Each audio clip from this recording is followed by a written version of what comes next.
My name is Dr. John Belkowitz, and we're here to do a Q&A day.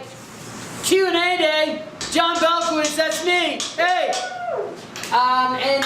We get to go all over the country, meet new people, talk to them about concrete, yell a little bit, different parts of the world. Woo!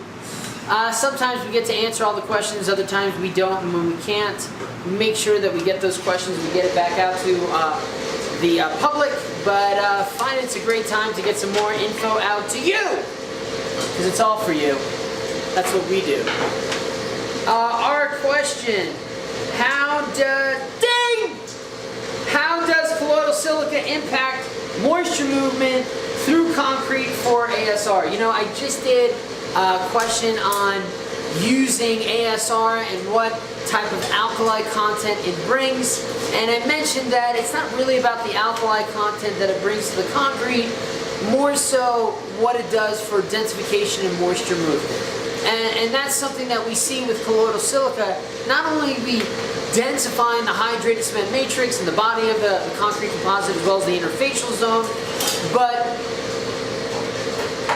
messing with Pete? Yeah. Sorry, somebody was messing with Pete the peacock.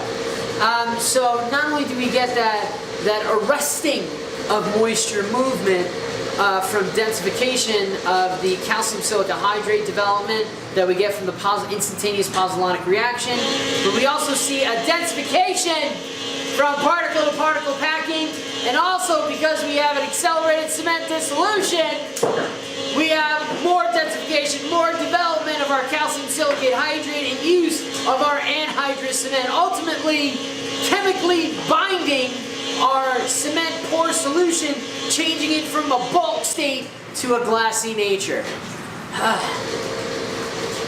Dang, Brooke, that's loud. So what we see from using the nano-silica, colloidal silica dispersion for ASR is that it's arresting that moisture migration. And again, the alkalis don't really matter unless there's moisture migration that's taking it from one part of the concrete that's not using it for ASR to another part of the concrete, normally that interfacial zone, exacerbating that alkali silica reactivity. Hopefully that answers your questions. Don't forget to like and subscribe. Ding that bell for notifications.